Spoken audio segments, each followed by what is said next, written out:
Hello बच्चों। बच्चों, रसायन की पाठशाला में जो हमारा अणुसंख्यक गुणधर्म चल रहा था, उसकी जो कहानी थी बच्चों, जो सीन था, बड़े ही क्लाइमैक्स पर पहुंच चुका है। अब हम इससे संबंधित एक बहुत महत्वपूर्ण क्वेश्चन, जो कि जिसके प्रश्न सभी तरह की प्रतियोगी परीक्षाओं में बहुत अधिक पूछे जाते हैं बच्चों, फटाफट अपना पेन कॉपी उठा लीजिए। लेक्चर को बिल्कुल भी मिस नहीं करना है, क्योंकि यहाँ आपको आज आपके सामने बहुत बहुत ही अधिक उपयोगी जानकारियां प्राप्त होने वाली हैं। यह टॉपिक जो अभी तक चार अणुसंख्यक गुणधर्म पढ़ाए हुए हैं, उनसे मिला हुआ टॉपिक है। इस टॉपिक का नाम है बच्चों वांट हाफ फैक्टर। क्या है बच्चों? वांट हाफ गुणांक या फैक्टर, वांट हाफ गुणांक। और इसी से हम पढ़ेंगे बच्चों, क्या पढ़ेंगे? अपसामान्य अपसामान्य अणुभार। हम क्या क्या पढ़ेंगे बच्चों? Want half factor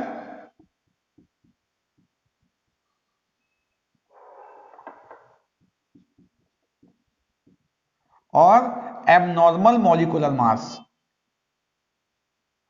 abnormal molecular mass, molecular mass क्या पढ़ेंगे बच्चों?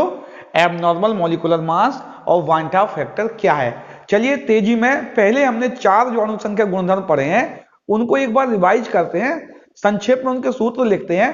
पहला अणुसंख्यक गुणधर्म जो बच्चों हमने पढ़ा था, वो हमने पढ़ा था relative lowering of vapour pressure, p not minus P upon P naught equal to था एक्स बी, और एक्स बी था n b upon n a plus n b. और डाइल्यूट सॉल्यूशन के लिए n a plus n b को approx हमने लिखा था बच्चों एन ए, यानी ये था n b upon n a. N b जो था बेटा, ये था मोल ऑफ सॉल्यूट। क्या था? Mole of solute. ये हमने पढ़ा हुआ था बेटा। अच्छा, दूसरा फॉर्मूला कौन सा था? दूसरा फॉर्मूला था delta t b equal to था के बी इंटू एम। क्वथनांक में उन्नयन हमने पढ़ा था बेटा। क्वथनांक में उन्नयन क्या था? के बी, इसको इसकी वैल्यू रख दी थी, इसकी थी मोल of solute divided by mass of solvent in kilogram. ये भी हमने पढ़ा था बेटा। एक हमने पढ़ा था delta T F depression in freezing point, हिमांक में अवनमन पढ़ा था, के एफ इंटू एम। और यह भी क्या था बच्चों? के एफ, और ये था mole of solute upon mass of solvent in KG. और एक हमने पढ़ा था बच्चों osmotic pressure pi equal to C are T. C यहां पे मोलैरिटी थी, ये भी क्या था? Mole of solute, mole of volume of solution in litre, और आर एन टी। ये बात है बच्चों, ये कहानी क्यों बताई गई आपको? ऐसा क्या है कि मैंने एक नई पिछली कहानी आपको दोबारा दोहरा दी?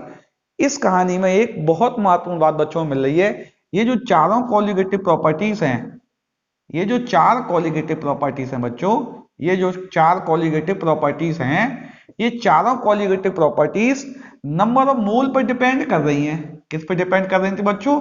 Number of mole of solute. देखिए, ये चारों कॉलिगेटिव प्रॉपर्टी किस पे डिपेंड कर रही थी? Number of mole of solute पे डिपेंड कर रही थी। ये हम जान चुके थे पहले, हमने कॉलिगेटिव प्रॉपर्टी में सिद्ध भी किया था कि हमारी सभी कॉलिगेटिव प्रॉपर्टीज किस पर डिपेंड करती हैं? कॉलिगेटिव प्रॉपर्टीज डिपेंड करती हैं number of mole of solute in solution. मतलब सॉल्यूशन में सॉल्यूट के मोल पर डिपेंड करती हैं, और यह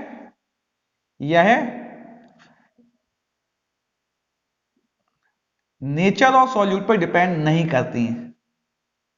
नेचर ऑफ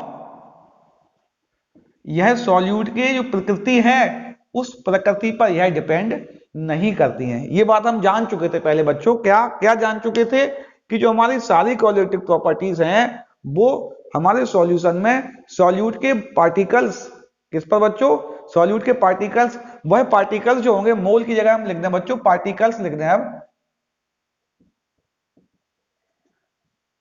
ये जो पार्टिकल्स होंगे बच्चों ये मॉलिक्यूल हो सकते हैं, यानी ये अणु हो सकते हैं, और यह आयन हो सकते हैं। यह क्या हो सकते हैं बच्चों, अणु हो सकते हैं या यह आयन हो सकते हैं। ये जो पार्टिकल्स होंगे यह अणु या आयन किसी भी रूप में हो सकते हैं। अर्थात जब अणु और आयन की संख्या बढ़ेगी सॉल्यूशन में, नंबर ऑफ पार्टिकल्स बढ़ेंगे, तो उसी एवज में हमारी कोलिगेटिव प्रॉपर्टीज भी बढ़ जाएगी। ठीक है ना बेटा। एक बात हम जान चुके थे कि हमारी कोलिगेटिव प्रॉपर्टीज हमारे जो सब्सटेंस है, जो पदार्थ है, उसकी प्रकृति पर बिल्कुल बिल्कुल डिपेंड नहीं करती है, केवल यह नंबर ऑफ पार्टिकल पर डिपेंड करती है। एक बात और भी देखें बेटा, एक बात और भी देखें हम, सारी कोलिगेटिव प्रॉपर्टीज में जो नंबर ऑफ सॉल्यूट है, मोल, मोल जो है ना, मोल में बेटा, मोल जो लिखते हैं मास अपॉन मोलर मास आता था, अर्थात मोलर मास नीचे आता था। मोलर मास कहाँ आता था बच्चों, नीचे आता था। तो हमारी कोलिगेटिव प्रॉपर्टीज जो होंगी वो मोलर मास के इनवर्सली प्रोपोर्शनल होगी। क्या कह रहा हूं मैं, मोलर मास के इनवर्सली प्रोपोर्शनल होगी। अर्थात मॉलिक्यूलर मास यदि हमारा ज्यादा आएगा तो कोलिगेटिव प्रॉपर्टीज की वैल्यू कैसी होगी, कम आएगी। सारी कोलिगेटिव प्रॉपर्टीज में जो अणु बाहर आता है वो कोलिगेटिव प्रॉपर्टी के इनवर्सली आता है, अपोजिट मतलब इक्वल साइड में नीचे आता है, इसलिए यह भी इसके इनवर्सली प्रोपोर्शनल होगी। अब आपकी तीन संभावनाएं बनती हैं बेटा।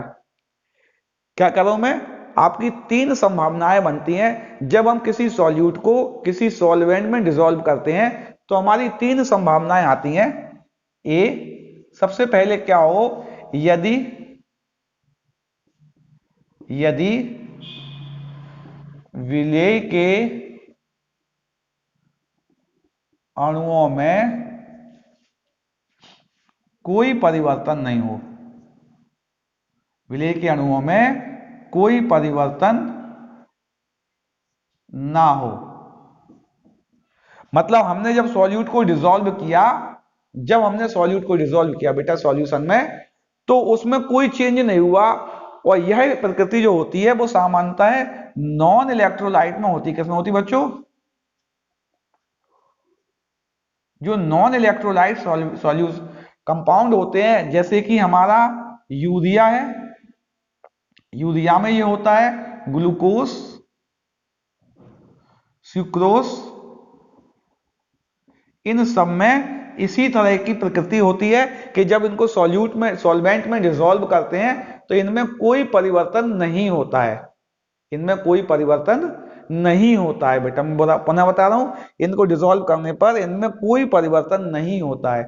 जब इनमें कोई परिवर्तन नहीं होगा तो हमारी जो कोलिगेटिव प्रॉपर्टीज है, कोई परिवर्तन नहीं होगा, तो इसके नंबर ऑफ मॉलिक्यूल्स जो होंगे आफ्टर, मतलब सॉल्यूशन से पहले, सॉल्यूशन में घुलने से पहले और सॉल्यूशन में घुलने के बाद नंबर ऑफ मॉलिक्यूल्स जो होंगे वो सेम होंगे। तो हमारी जो कोलिगेटिव प्रॉपर्टी वैल्यू होगी वो चेंज नहीं होगी। वो क्या होगी, वो चेंज नहीं होगी।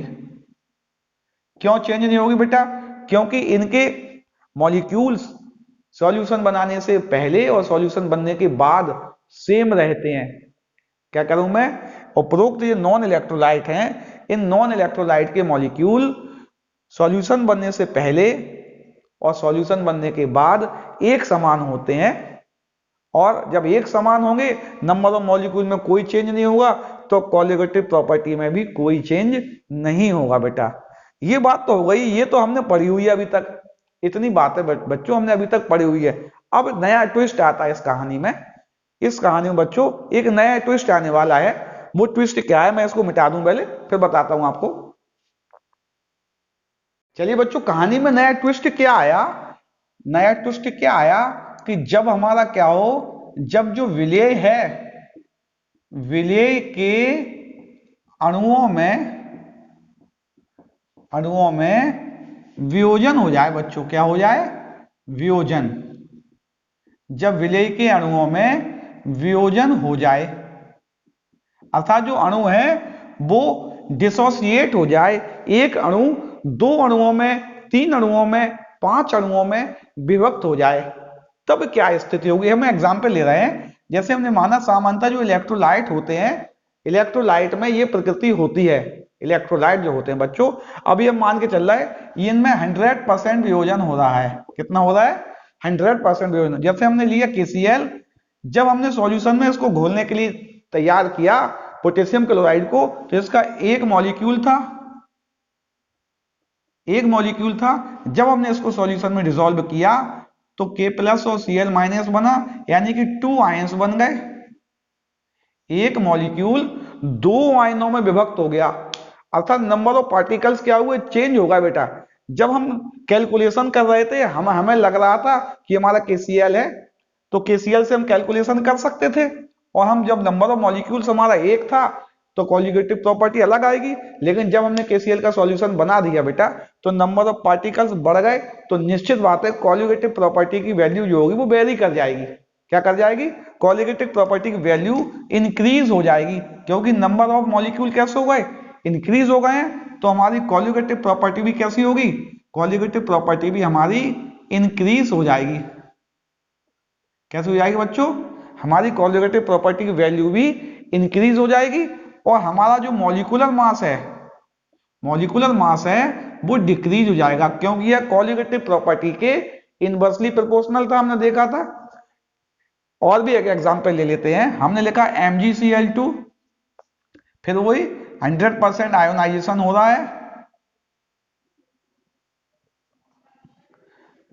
जब हमने देखा बिफोर बिफोर मतलब बिफोर मेकिंग इन सॉल्यूशन कितना था?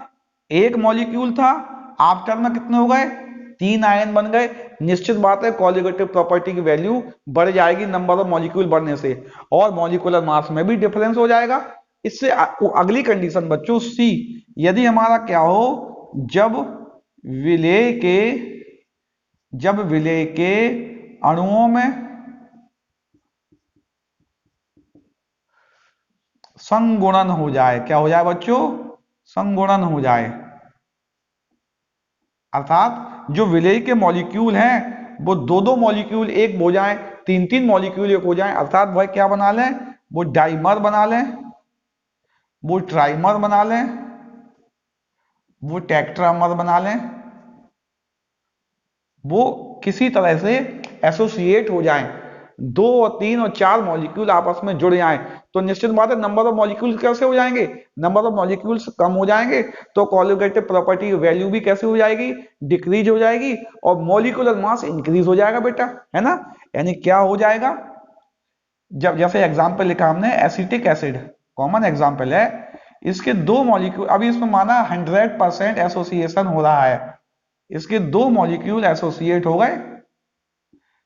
हमने यहां पे जब लिया था तो दो मॉलिक्यूल लिए थे, और जब हमने सॉल्यूशन बनाया और सॉल्यूशन से मॉलिक्यूल को निकाला तो कितना मॉलिक्यूल निकला बच्चों?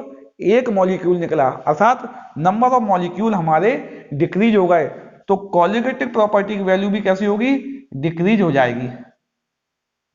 और मॉलिक्यूलर मास कैसा हो जाएगा बच्चों? इंक्रीज हो जाएगा। अर्थात क्या हो रहा है, एक कहानी हम अब समझ में आ गई है बेटा, एक कहानी हमारे अच्छी तरह से समझ में आ गई है। क्यों? वो कहानी क्या है बेटा, कि जब भी हम किसी विलेय को विलयन बनाने के लिए सॉल्वेंट में डिसॉल्व करते हैं, यदि हमारे विलेय के मॉलिक्यूल एसोसिएट और डिसोसिएट नहीं होते हैं, जो कि सामान्यतः नॉन इलेक्ट्रोलाइट में होता है, तब तो हमारी कॉन्जुगेटिव प्रॉपर्टीज और उन कॉन्जुगेटिव प्रॉपर्टी से मिलने वाले मॉलिक्यूलर मास की वैल्यू सही आती है।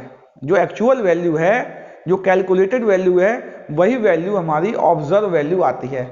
लेकिन यदि हमारे सॉल्यूट पार्टिकल में डिसोसिएशन या एसोसिएशन हो जाता है, अर्थात ये अपने सामान्य व्यवहार से अलग कुछ करने का प्रयास करते हैं, तब हमारी कहानी में ट्विस्ट आता है बच्चों, एक नया। क्या ट्विस्ट आता है बेटा? हमारी कहानी जो कॉन्जुगेटिव प्रॉपर्टी कहानी थी वो या तो इंक्रीज हो जाएगी या डिक्रीज हो जाएगी। यदि हमारा डिसोसिएशन हो रहा है तो इंक्रीज, और एसोसिएशन हो रहा है तो डिक्रीज हो जाएगी, और इसके विपरीत मॉलिक्यूलर मास में भी चेंज हो जाएगा। जब ये सब कुछ चेंज हो रहा है, अर्थात एसोसिएशन और डिसोसिएशन में हमारी कॉन्जुगेटिव प्रॉपर्टी की वैल्यू सिमिलर ना आने के कारण मॉलिक्यूलर मास में भी चेंज हो रहा है। इस फिनोमिना को बच्चों, अब हम आ गए हमारी पिक्चर पर, क्या आ गए बच्चों, अब सामान्य अणुभार कहते हैं। क्या कहते हैं बच्चों? अब सामान्य अणुभार।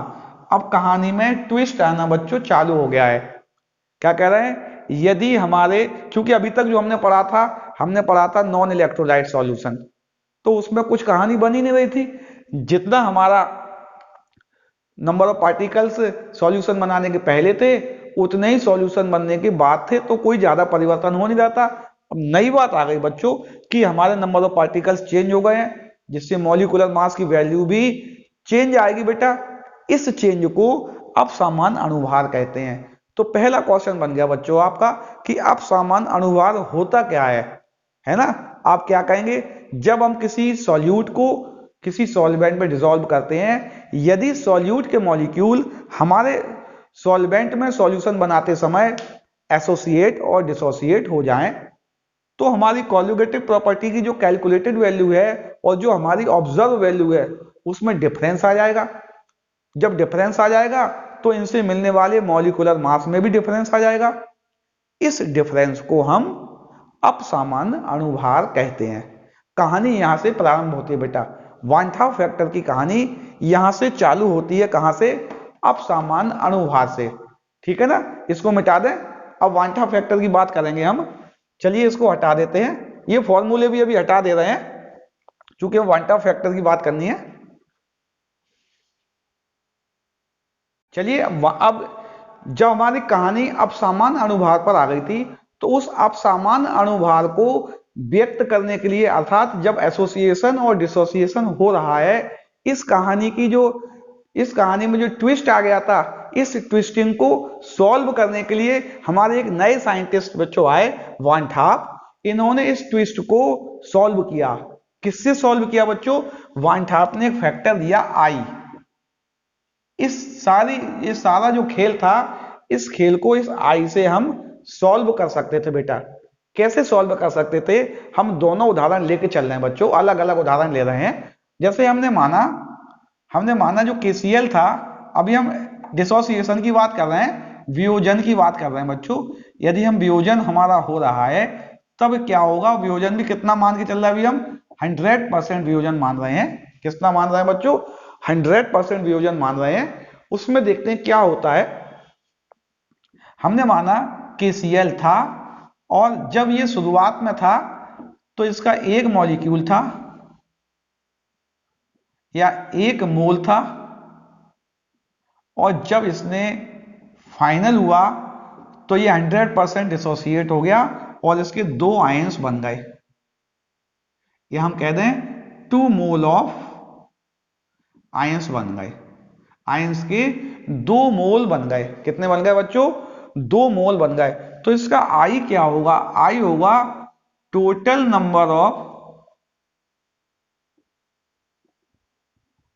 नंबर ऑफ मॉलिक्यूल्स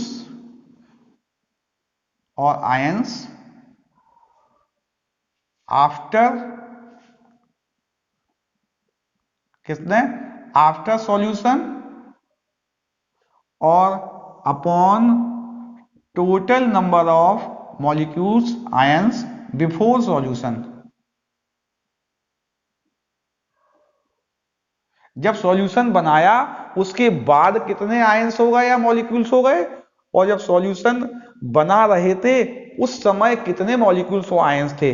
देखो बेटा, इसमें हुए 2 और इसमें हुआ 1। क्या हुआ? इसमें हुए 2, बाद में 2 हो गए और पहले 1 था, यानी आंसर आया 2। आई की वैल्यू कितनी आ गई बच्चों? 2 आ गई है। आई की वैल्यू 2 आ गई है। चलिए और देखते हैं हम। हमने माना MgCl2, इसका जब डिसोसिएशन हुआ तो Mg+2 और 2Cl-। आई की वैल्यू पहले कितने थे? बाद में कितने हो गए, 1 और 2 3 हो गए, यानी 3, और यहां पे आया बच्चों 1, यानी आंसर हुआ बेटा 3, आई की वैल्यू 3 हो गई। और देखते हैं बच्चों K4FeCN का होल 6, इसको देखते हैं। ये कॉम्प्लेक्स कंपाउंड है पोटेशियम फेरोसाइनाइड, ये वाला भाग आयोनाइज नहीं होता है, इसमें बनेगा 4K पॉजिटिव, कितना बनेगा बच्चों 4K पॉजिटिव, और FeCN का होल 6 4 नेगेटिव, यानी टोटल नंबर ऑफ आयन हो गए 4 + 1 5, और लिए थे 1, यानी कि आई की वैल्यू आई बच्चों 5। ठीक है ना, ये आपकी समझ में आ रहा है। और देखें यदि हमारा संगुणन होता है, संगुणन होगा, अगर एसोसिएशन होगा, जैसे हमने माना CH3COOH, इसके दो मॉलिक्यूल आपस में मिलकर डाइमर बनाते हैं, क्या बनाते हैं, डाइमर बनाते हैं, तो क्या होगा CH3COOH का होल ट्वाइस, यानी हमने दो मॉलिक्यूल लिए थे और दो मॉलिक्यूल ने मिलकर एक मॉलिक्यूल बनाया। क्या बनाया बच्चों, दो मॉलिक्यूल ने मिलकर एक मॉलिक्यूल बनाया, दो से एक बना। तब क्या हुआ बच्चों, जब हमने आई निकाला तो पहले हमने दो मॉलिक्यूल लिए थे, बाद में एक बचा, तो बिफोर कितना बचा, आफ्टर मेकिंग सॉल्यूशन 1 और इनिशियल 2, यानी आई की वैल्यू 1/2 आ गई। डाइमर बनाने में कितनी आ गई, आई की वैल्यू 1/2 आ गई। अर्थात क्या हो गया, हमने आई जान लिया बेटा। आई क्या होता है, आई एबनॉर्मल मॉलिक्यूलर मास को रिप्रेजेंट करने के लिए वन हाफ ने एक फैक्टर दिया था, जो किसके बराबर होता है, number of moles, number of moles, number of molecule ion after in a solution, और number of molecule ions before making a solution. ठीक है ना, अगर चूंकि हम जानते हैं कॉलिगेटिव प्रॉपर्टीज जो होती हैं वो इनके प्रोपोर्शनल होती हैं, तो हम ये भी कह सकते हैं आई इक्वल टू कॉलिगेटिव प्रॉपर्टी को, यदि बच्चों में यहां से लिख दूं, डेल्टा से निरूपित कर दूं, तो हमने देखा observe colligative properties upon calculated colligative properties.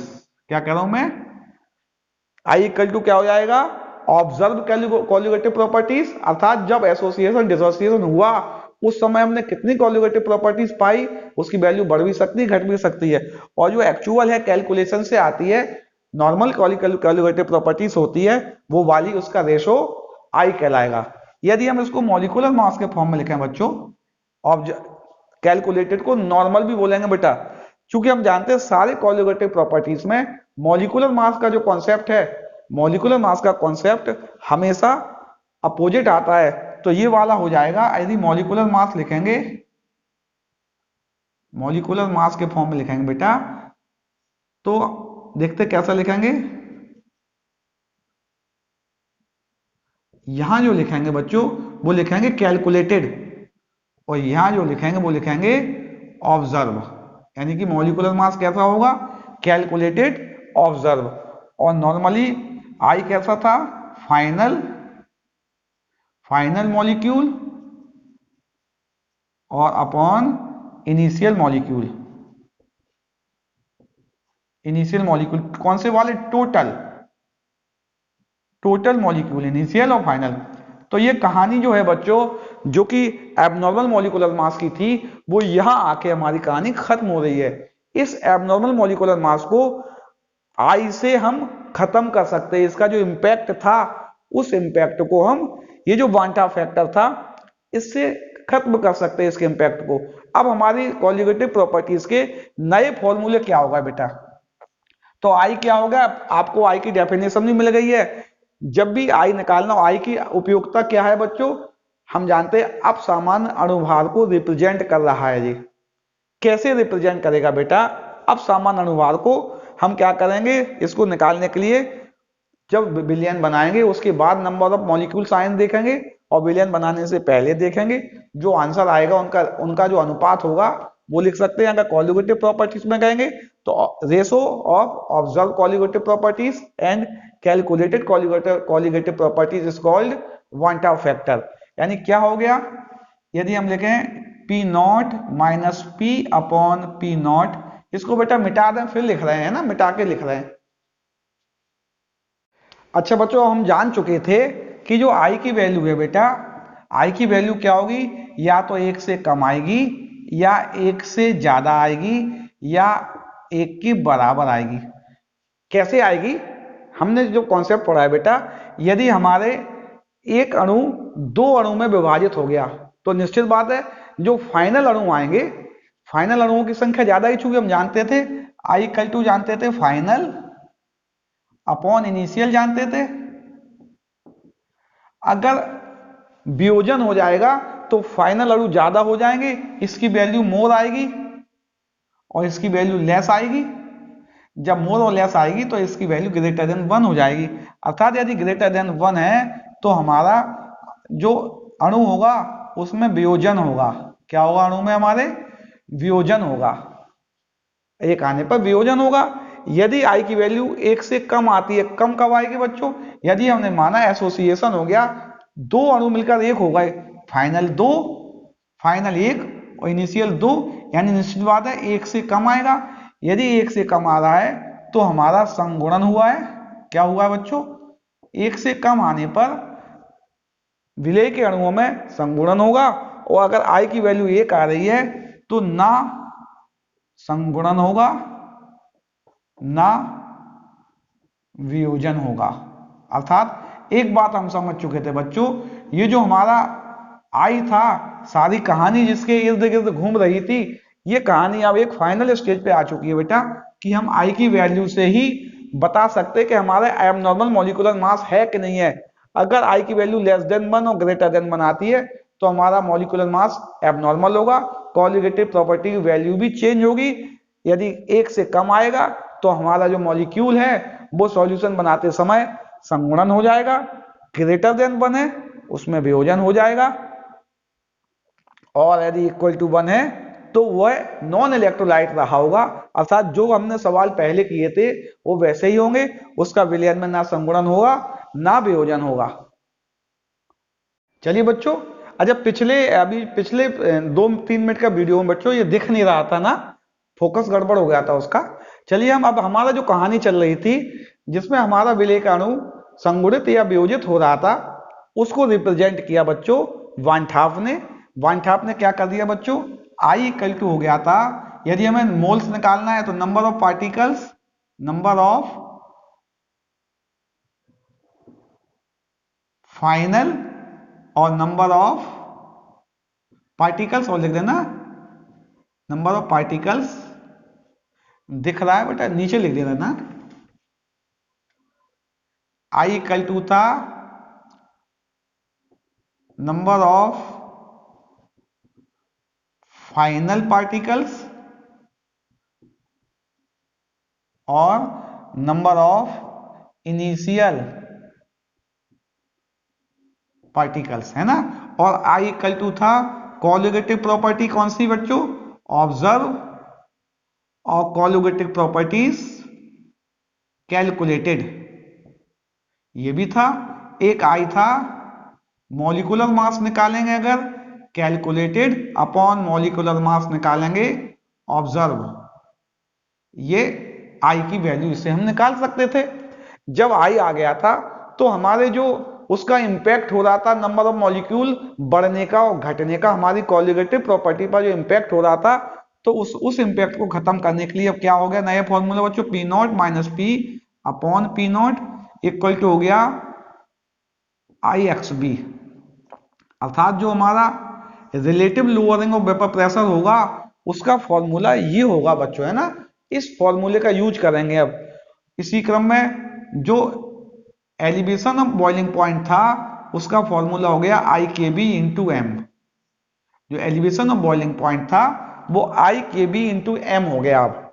अच्छा, इसी क्रम में डिप्रेशन ऑफ फ्रीजिंग पॉइंट था बेटा, डेल्टा टी एफ हो गया है आई के एफ इंटू एम, और जो हमारा ऑस्मोटिक प्रेशर था pi equal to i c are t हो गया। क्या हो गया? Pi equal to i c are t. अब हमारी कहानी बन चुकी है। कहानी में हमें नया हीरो मिल गया बच्चों, जो कि वान ठाप फैक्टर था। इस हीरो ने क्या किया, हमारे जो भी एबनॉर्मल मॉलिक्यूलर मास थे उसका सारा इंपैक्ट खत्म कर दिया। उसको खत्म करके इसने खुद को मल्टीप्लाई करके सारे इंपैक्ट को समाप्त कर दिया बेटा, है ना। अभी तक जो बच्चों कैलकुलेशन हमने देखी है वो 100% एसोसिएशन या 100% डिसोसिएशन की थी, लेकिन अब एक नया ट्विस्ट और आ गया बेटा, कहानी में एक नया ट्विस्ट और आया है। यदि यदि संगुणन और वियोजन, संगुणन और वियोजन 100% ना हो, यदि संगुणन और वियोजन 100% नहीं हो, तब क्या होगा बेटा, है ना। अब ये नई बात आ गई है फिर, मतलब कहानी लंबी चलनी है बेटा। ये जो कहानी है ये थोड़ा लंबा चलना है, आप बने रहिए लगातार साथ में। हो सकता है एक की जगह दो कालांश लेना पड़े, लेकिन जब हम पूरी कहानी देख के निकलेंगे बेटा तो आपको सब कुछ आ जाएगा, सारे कॉन्सेप्ट क्लियर हो जाएंगे इससे संबंधित। अब क्या कह रहा हूं मैं, यदि संगुणन और वियोजन 100% ना हो तब क्या होगा बेटा। चलिए क्वेश्चन करते हैं हम। पहले हम वियोजन की बात कर लें बेटा। किसकी बात कर लें, वियोजन की बात कर लें। डिसोसिएशन कैसे, हमने कहा NaCl है और यह Na पॉजिटिव और Cl निगेटिव में डिसोसिएट होता है। हमने माना इनिशियल मोल माने इसके, या इनिशियल मॉलिक्यूल मान सकते हैं, मोल मॉलिक्यूल्स कुछ भी ले सकते थे ना, 1, इसका 0 0 हमने माना। अब इसमें से जो अल्फा पार्ट है 100% में से हमने 100% नहीं मान के चल रहा है, कितना भी परसेंट हो सकता है। अल्फा जो है वो डिग्री ऑफ डिसोसिएशन है। अल्फा क्या है, डिग्री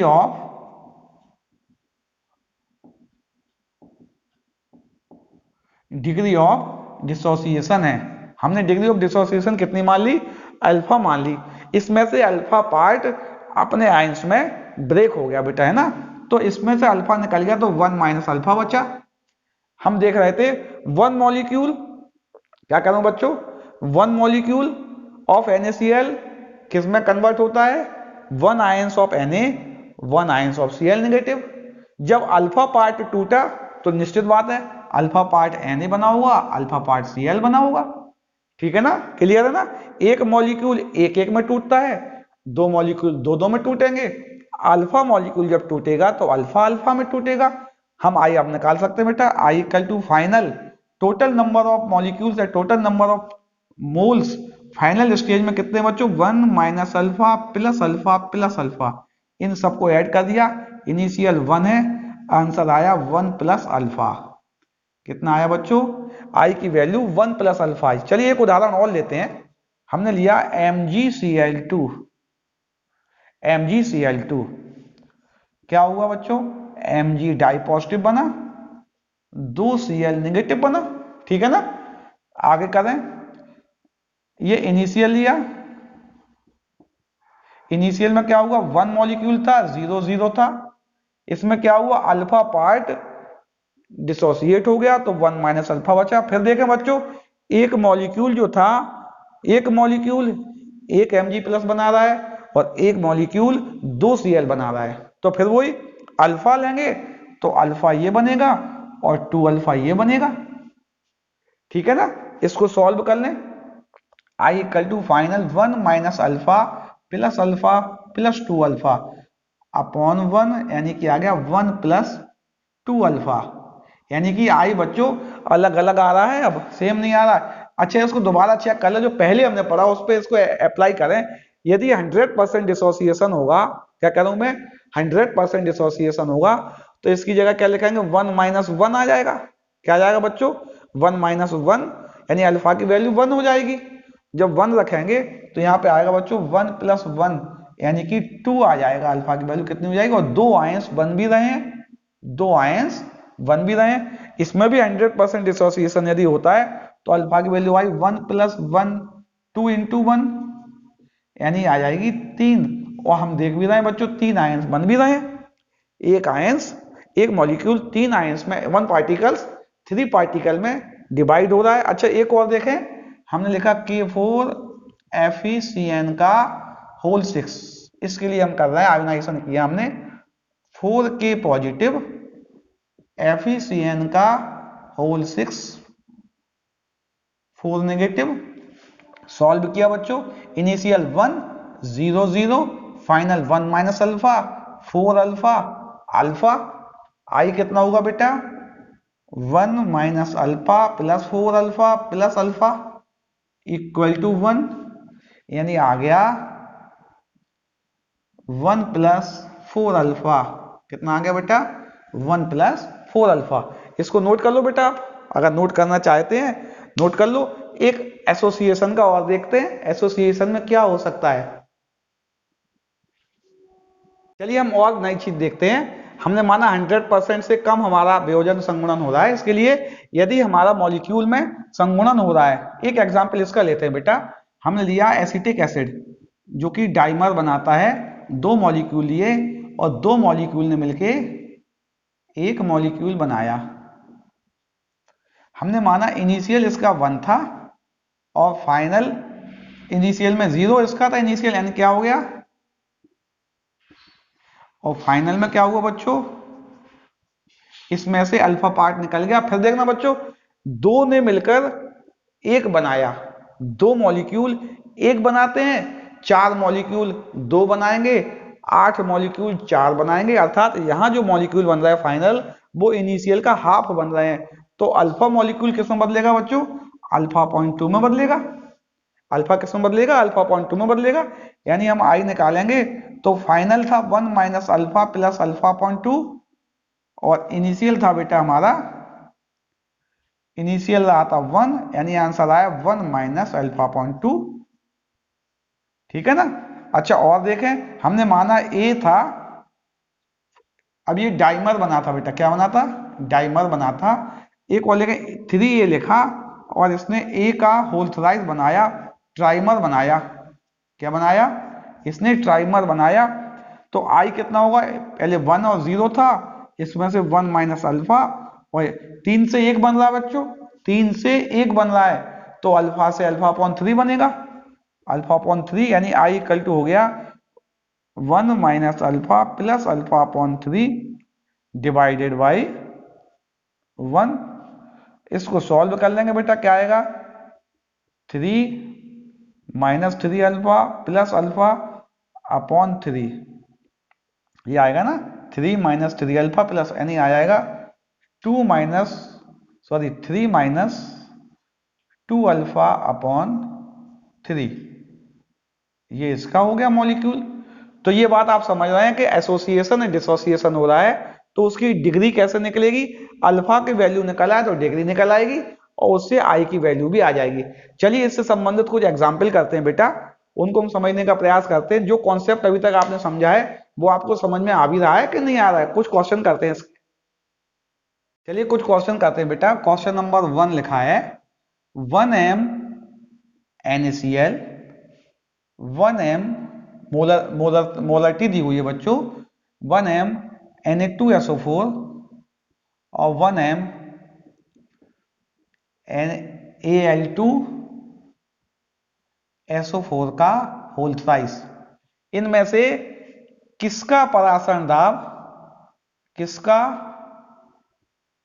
परासरण दाब 25 डिग्री सेंटीग्रेड पर सर्वाधिक होगा, सर्वाधिक होगा। क्वेश्चन आया बेटा 25 डिग्री सेंटीग्रेड पर इनमें से किसका परासरण दाब एक सबसे ज्यादा होगा।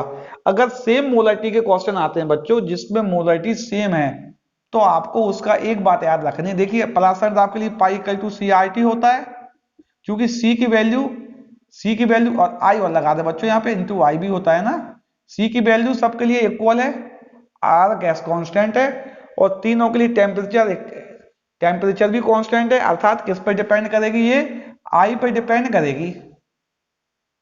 किस पर डिपेंड करेगी बेटा, I पर डिपेंड करेगी, क्योंकि तीनों मोलरिटी सबकी सेम है, R विलयन नियतांक सबका सेम है, टेम्परेचर सबका सेम है। I की वैल्यू अलग हो सकती है। इसमें बच्चों I की वैल्यू आएगी NaCl के लिए, जो NaCl है इसमें I इक्वल टू 2 आएगा। यदि हमने माना 100% आयोनाइजेशन हो रहा है 100% डिसोसिएशन हो रहा, तब की बात हो रही बेटा, ये है ना।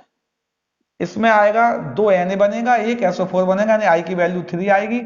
इसमें आई की वैल्यू बच्चों 5 आएगी। यानी कि सबसे ज्यादा ऑस्मोटिक प्रेशर किसका होगा? पहले इसका होगा, उसके बाद ये होगा, उसके बाद ये होगा। ठीक है ना। सबसे ज्यादा ऑस्मोटिक प्रेशर Al2SO4 का होल थ्राइस का होगा। क्यों होगा? क्योंकि आई के अलावा सभी राशियां सेम है, जिसमें आई अंतर, उसकी ऑस्मोटिक प्रेशर ज्यादा होगा। एक क्वेश्चन ऐसा ही और कर लेते हैं बेटा। क्वेश्चन नंबर 2 हमने लिखा 1 मोल Na2 NaNaCl 1 मोल यूरिया और 1 मोल K2SO4।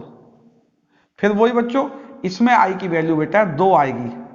100% एसोसिएशन डिसोसिएशन हो रहा है। एक और लिख लेता बेटा, 1 मोल CH3COOH। चलिए, इसमें आई की वैल्यू 2 आएगी, इसमें आई की वैल्यू बेटा 1 आएगी। कितनी आएगी?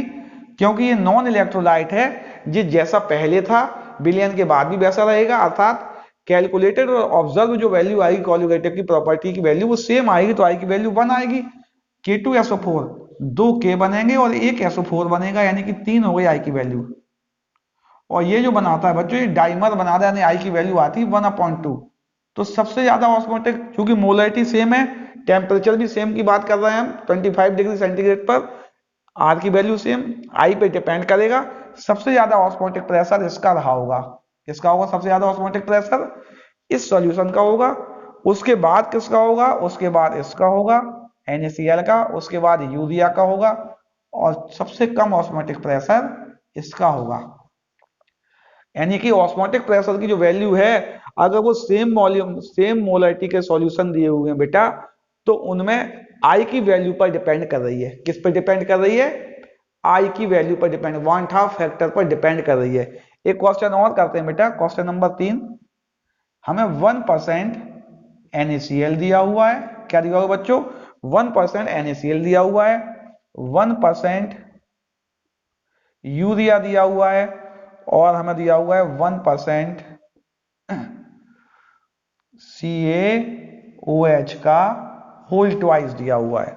1% NaCl, 1% यूरिया, 1% कैल्शियम हाइड्रोक्साइड का होल ट्वाइस दिया हुआ है, और 1% हमने माना CH3COOH दिया हुआ है। इसमें एसोसिएशन और डिसोसिएशन 100% हो रहा है, ये हमने मान के चल रहे हैं बेटा। कितना हो रहा है? 100% एसोसिएशन और डिसोसिएशन हो रहा है। ठीक है ना। 1% दिया है और वेट बाई वॉल्यूम है। कैसा है बच्चों? वेट बाई वॉल्यूम दिया हुआ है, अर्थात 100 ml विलियन में 1 ग्राम NaCl है, 100 ml विलियन में 1 ग्राम यूरिया है, और 100 ml विलियन में 1 ग्राम कैल्शियम हाइड्रोक्साइड और 1 ग्राम ही एसिटिक एसिड है। इसका ऑस्मोटिक प्रेशर कैसे निकालें? अगर हम देखें बच्चों, पाई इक्वल टू होता है CRT और C होता है M अपॉन, पूरा लिखना है बच्चों, C की वैल्यू होती है mass upon molecular mass into volume इन लीटर, और हम लिखते थे R या T। ये फॉर्मूला होता है पाई का। देखे कौन कौन सी राशि सेम है, ये कैंसिल हो जाएगा, ये भी कैंसिल हो जाएगा, मास भी कैंसिल, और आई और लिखना है बच्चों, है ना, इनटू आई। ये तो लिखना है, ये तो भूल ही गए। सारा रोल तो इसी के लिए हो रहा है बेटा, सब काम तो इसी के लिए हो रहा है। Temperature common, solution constant common, mass common बेटा, सबका मास 1 ग्राम है, सबका वॉल्यूम कॉमन, अर्थात डिपेंड करेगी बच्चों आई अपॉन मॉलिक्यूलर मास पर। किस पर डिपेंड करेगी? आई अपॉन मॉलिक्यूलर मास, अर्थात 1/2 फैक्टर और मॉलिक्यूलर मास का जो अनुपात आएगा उस पर डिपेंड करना है इसको। अब यदि परसेंटेज सेम दी हो सॉल्यूशन में, तो सेम परसेंटेज का सॉल्यूशन किस पर, ये क्वेश्चन बहुत आते हैं बेटे परीक्षाओं में, सभी तरह की परीक्षाओं में आते हैं। परसेंटेज सेम दिए होंगे यदि, तो किस पर डिपेंड करेगा? आई अपॉन एम बी पर, अर्थात 1/2 फैक्टर और मॉलिक्यूलर मास के रेशो पर डिपेंड करने वाला है बेटा। ये देखें हम डायरेक्ट निकाल रहे हैं। अब इसका 1/2 फैक्टर बच्चों आई इक्वल टू था, इसका आई आएगा 2, इसका आई आएगा बेटा 1, क्योंकि नॉन इलेक्ट्रोलाइट है। इसका आई आएगा 3, ये हमने पढ़ा है। और ये एसोसिएट होता है तो आई की वैल्यू हाफ आती है। कितनी आती है आई की वैल्यू? हाफ आती है, 1/2 आती है। इसकी आई की वैल्यू 1/2 आएगी। सॉल्व कर लेंगे हम। ये जो आएगा आई, इसका आई आएगा बच्चों, आई नहीं, इसके लिए पाई जो आएगा, ऑस्मोटिक प्रेशर जो होगा, आई अपॉन एम बी की वैल्यू निकालें अगर हम। आई की वैल्यू 2 और इसका होता है 58.5, यानी 1/29। यहां लिख दे रहा हूं, है ना बच्चों, 2/58.5 यानी 1/29.25। ये आ गया। इसका निकालें बेटा यूरिया। यूरिया का आई इक्वल टू 1 और मॉलिक्यूलर मास 60 होता है। आप निकाल के देख लेना अभी, 1/60। चलिए ये हो गया। इसका निकालें, कैल्शियम का 40 और OH का 17 दूनी 34, मतलब 16 और एक 17 का 2 का मल्टीप्लाई 34, 40 और 34 हो जाएगा बच्चों 74।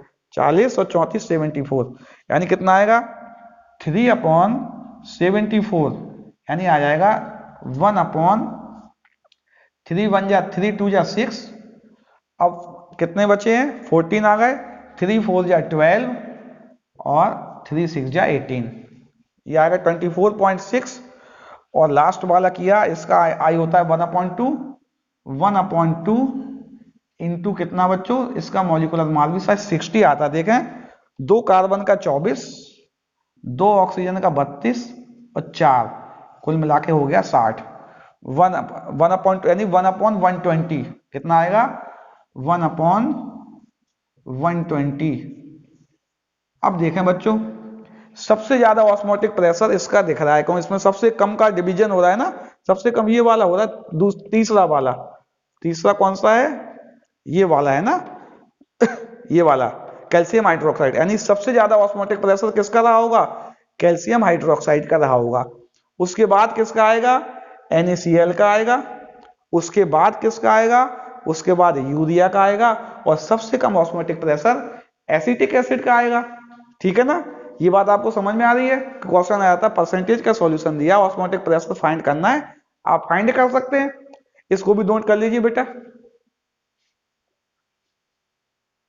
ये क्वेश्चन और करते हैं बेटा, क्वेश्चन नंबर 4 कर लेते हैं। यदि 25 डिग्री सेंटीग्रेड पर, किस पर बच्चों, 25 डिग्री सेंटीग्रेड पर 2 मोलर विलयन है। कितना है बच्चों, 2 मोलर विलयन है यूरिया का।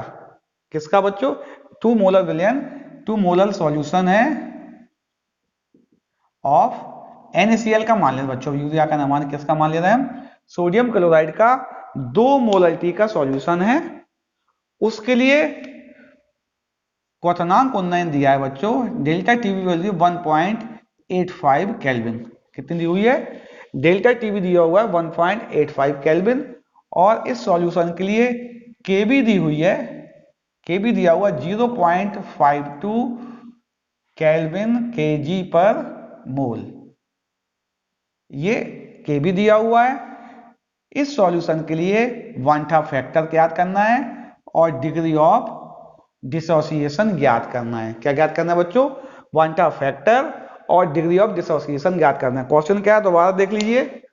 यदि 25 डिग्री सेंटीग्रेड पर 2 मोलर सॉल्यूशन ऑफ NaCl है हमारे पास, उस सॉल्यूशन के लिए डेल्टा टीबी यानी कि क्वथनांक में उन्नयन 1.85 केल्विन है और इस विलयन का केबी 0.52 केल्विन किलोग्राम पर मोल है। इसके लिए क्या बताना, मोल ना होके मोलर होगा बच्चों, है ना, देखते हैं।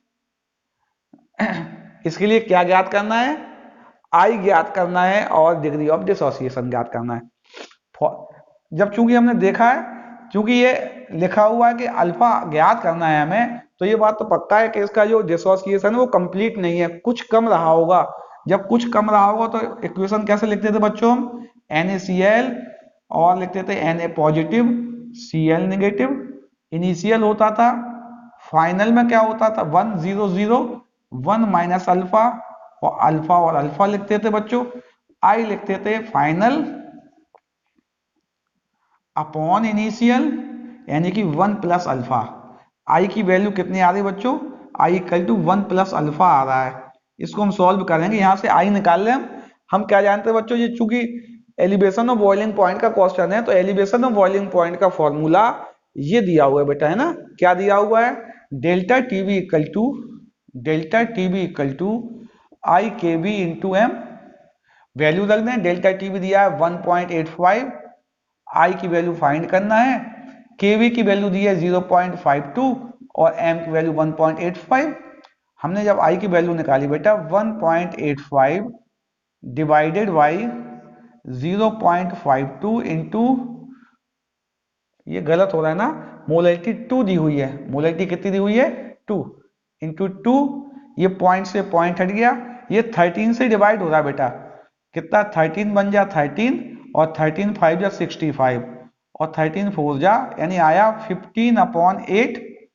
आंसर आया बेटा 8 बन जा 8 और 7 बचे ना तो 9 आएगा, यानी कितना आ रहा बच्चों 15/8 है ना, 15/8, 8 आया, 7 बचा, 8 आया, 6 बचा, 1.87, कितना आ जाएगा बच्चों 1.87, 1.87 आई की ये वैल्यू आ गई है, यानी 2 से कम आया, 100% हो तो 2 आ जाता बेटा इसका, है ना।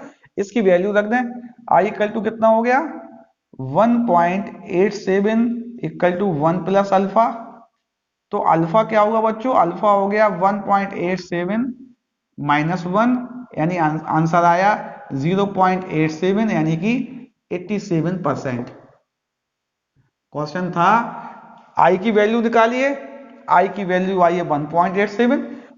दूसरा क्वेश्चन था डिग्री ऑफ डिसोसिएशन निकालिए, क्योंकि हमने मान लिया है कि आई की वैल्यू कैसी आई है बेटा, आई की वैल्यू 1.87 आई है, तो निश्चित बात है क्या हुआ होगा इसमें डिसोसिएशन हुआ होगा, ठीक है ना। तो उसको निकालिए, डिग्री ऑफ डिसोसिएशन कितना आ गया 87% आ गया, ठीक है ना बच्चों। अगला एक क्वेश्चन और कर लेते हैं हम, क्वेश्चन नंबर 5 कर लेते हैं। 5वें नंबर का क्वेश्चन क्या करते हैं, हमने माना M/10 potassium ferrocyanide, M/10 potassium ferrocyanide का सॉल्यूशन है, इसका 50% वियोजन हो रहा है, कितना हो रहा है बच्चों 50% वियोजन हो रहा है, यानी कि जो अल्फा है वो 0.5 है, इसका मतलब क्या होता है अल्फा की वैल्यू 0.5 या 1/2 है। क्या कह रहा हूं मैं, M/10 पोटेशियम फेरोसाइनाइड का विलयन है, इस विलयन का 50% वियोजन हो रहा है, तो इसके लिए पाई बताना है, परासरण दाब की वैल्यू बताना है। तो हम जानते हैं क्या होता है पाई, और तापमान कितना दिया बच्चों 27 डिग्री सेंटीग्रेड पर, कितने तापमान पर 27 डिग्री सेंटीग्रेड तापमान पर। हम जानते हैं पाई इक्वल टू होता है बच्चों ICRT, क्या होता है पाई इक्वल टू ICRT। पहले हमें आई की वैल्यू चाहिए, तो पहले हम इसकी डिसोसिएशन की इक्वेशन लिख रहा है K4FeCN6, और हमने माना क्या बनेगा 4K पॉजिटिव और FeCN6 का 4 नेगेटिव बनेगा। सॉल्व किया, इसका 1, इसका 0, इसका 0 और 1 माइनस अल्फा और इसका 4 अल्फा और इसका अल्फा, यानी आई की वैल्यू कितनी हो गई बच्चों, आई की वैल्यू हो गई है final 1 minus alpha plus 4 alpha plus alpha upon initial 1, यानी आई हो गया बेटा आई इक्वल टू हो गया 1 प्लस 4 अल्फा। अल्फा की वैल्यू बच्चों 50% दिया हुआ है, यानी कि 0.5 दी हुई है, तो आई की वैल्यू हो गई 1 प्लस 4 इंटू 0.5, यानी आंसर हो गया 3। आई की वैल्यू कितनी आ गई है 3 आ गई है। अब तो क्वेश्चन बन ही गया बेटा, पाई इक्वल टू था आई यानी 3, सी यानी 1/10, आर 0.082 और टेम्परेचर दिया है 27, 273 ऐड करेंगे, आंसर जोड़ने पर आएगा 300। इसको बेटा हम सॉल्व कर लेंगे, सॉल्व करने पर जो आंसर आएगा, अच्छा कर ही लें सॉल्व, इसको हटाया तो यहाँ पे 1000 आ जाएंगे और ये 2 जीरो से 2 जीरो कट गए, इसमें 9 और 82 का मल्टीप्लाई कर दें, 9 2 जा 18 और 9 8 जा 72 और 73 आया 7.38 एटमॉस्फेरिक। ये इसका ऑस्मोटिक प्रेशर आ गया। बेटा ये क्वेश्चन आपको समझ में आ रहे होंगे ना। अभी ये क्वेश्चन और भी हैं, इससे संबंधित टॉपिकों के और तरह के क्वेश्चन करने हैं अगले कालांश में। इससे संबंधित जो भी प्रश्न शेष रह गए हैं सभी प्रश्नों को एक साथ लेकर, सारे न्यूमेरिकल जितने भी आपकी परीक्षाओं में आते हैं सबको एक साथ लेकर एक वीडियो और प्रेषित किया जाएगा। तब तक आप इनको नोट कर लीजिए बेटा।